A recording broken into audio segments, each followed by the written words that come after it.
یہ ہے کہ یا ایھا الذین آمنوا قوا انفسکم واہلیکم نارا، بچاؤ اپنے آپ۔ یہاں پر غور کیجئے، پہلے اپنی جان آئی ہے، اور یہ ہے بہت صحیح انداز۔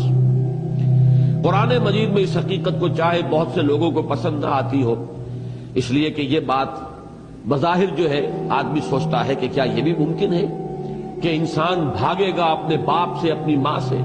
یوم یفر المرء من اخیہ وامہ وابیہ وصاحبتہ وبنیہ لکل امرئ منہم یومئذ شأن یغنیہ وجوہ یومئذ مسفرۃ ضاحکۃ مستبشرہ۔ قیامت میں تو نفسی نفسی کا معاملہ ہوگا، میں بچ جاؤں، میں چھوٹ جاؤں، باقی سب جہنم میں جھونک دیے جائیں، جھونک دیے جائیں۔ چاہے میرے اولاد کو جھونک دو، میرے والدین کو جھونک دو، میرے بہنوں بھائیوں کو جھونک دو، میری بیوی کو، یا بیوی کہے گی شوہر کو جھونک دو، مجھے کسی طریقے سے بچا لو۔ قرآن مجید کی تو نص صریح ہے، یوم یفر المرء من اخیہ وامہ وابیہ وصاحبتہ وبنیہ۔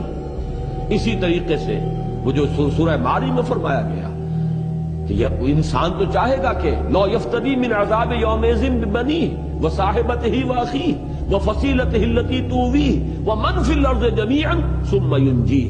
کسی طریقے سے سب کو فدیے میں لے لے، بیٹے کو بھی، بیوی کو بھی، اور ماں باپ کو بھی، رشتہ داروں کو بھی، میرے پورے کنبے اور گھرانے کو بھی، یہاں تک کہ تمام انسانوں کو جھونک دے، کسی طرح مجھے بچا لے۔ یہ نفسی نفسی جو حشر میں ہونی ہے، یہاں بھی آپ کے سامنے رہنی چاہیے کہ آپ سب سے پہلے اللہ کے ہاں جواب دیں اپنی ذات کے لیے۔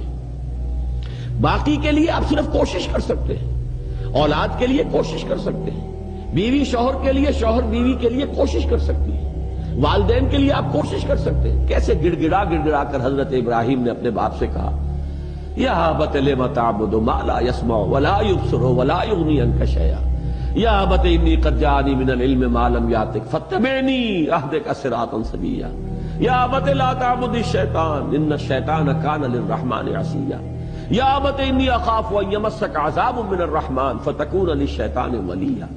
کیسی عاجزی کے ساتھ، کس طریقے سے ادب کو ملحوظ رکھتے ہوئے، کیسے گڑ گڑا لیکن نہیں ماننے لائق شخص۔ تو آپ دوسرے کے لیے کوشش کر سکتے ہیں صرف، جیسے کہ حضور سے خطاب کر کے فرمایا گیا انک لا تہدی من احببت ولکن اللہ یہدی من یشاء۔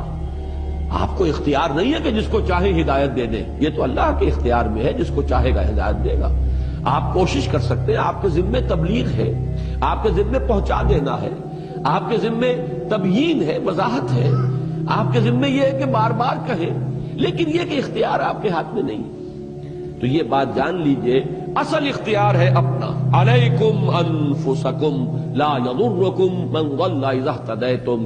تمہارے اوپر ذمہ داری جو ہے وہ اپنی ہے، اور تمہیں ہرگز نقصان نہیں پہنچائے گی کسی کی گمراہی جب کہ تم ہدایت پر۔ یہی وجہ ہے کہ یہاں سب سے پہلے قوا انفسکم آیا، بچاؤ اپنے آپ کو۔ یہ تو تمہارے اوپر، یہ تو گویا کہ فرض عین کے درجے میں ہے، اس پر تو تم کلیتاً مکلف ہو کہ اپنے آپ کو بچاؤ۔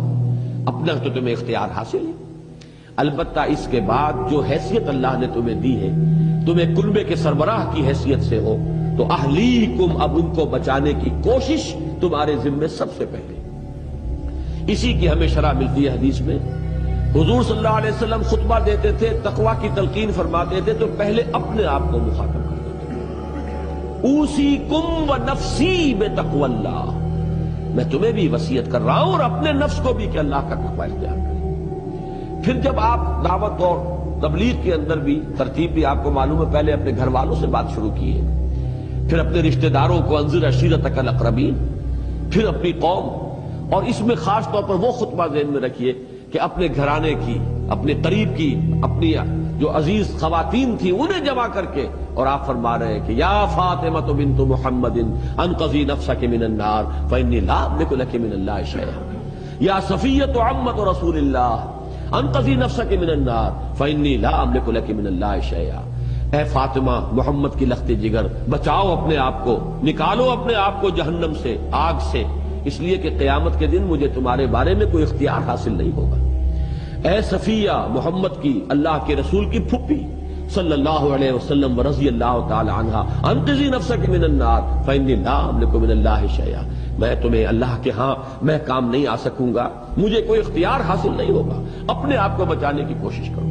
یہ ترغیب، یہ تلقین تو سربراہ خاندان کے اعتبار سے یہ ہر مسلمان مرد کی ذمہ داری ہے کہ اپنے اہل و عیال کو جہنم سے بچانے کی فکر کرے۔